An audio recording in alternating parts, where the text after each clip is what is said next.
Hi Year 13s. Here we're talking about the remainder theorem, which is quite an important aspect of algebra, and it's stated below, and the gist of it is related to what we were doing in the last video when we were talking about here. So if you remember back to these examples, which I've just noticed, this one here, oh no, that's fine, yep. So in each of them we found the remainder, so that one was 177. And this one it was 19.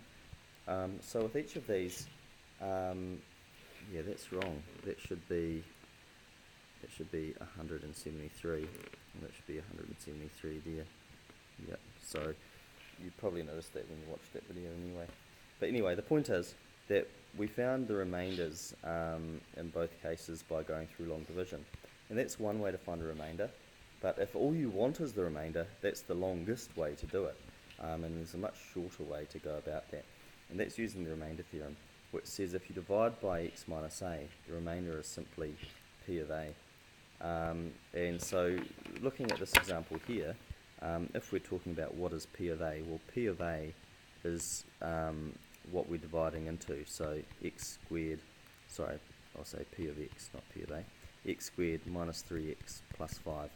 So that there is our polynomial, and we're dividing, so our quotient that we're dividing by is x plus 2.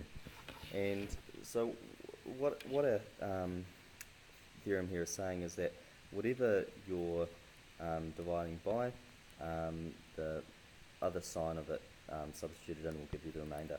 So here we want to substitute in negative 2. Why negative 2? Because that's positive 2, and we have to change the sign around. So that's going to give us negative 2 squared minus 3 times negative 2 plus 5. So that's 4 plus 6 plus 5, which is 15. And that is our remainder. And that's all that this question is asking you to do. So if we did long division, we'd find we get that same quotient, same remainder, but it's just a massive amount of work to get there, whereas this is much quicker. So just to go over that again, here's one other example. So here, this isn't in the form x minus a, it's in the form bx minus a, so we have to change it a bit first. So we'll just write out our quotient as what's 3x minus 2, and we need to put it into a form where it's going to be just x minus a number.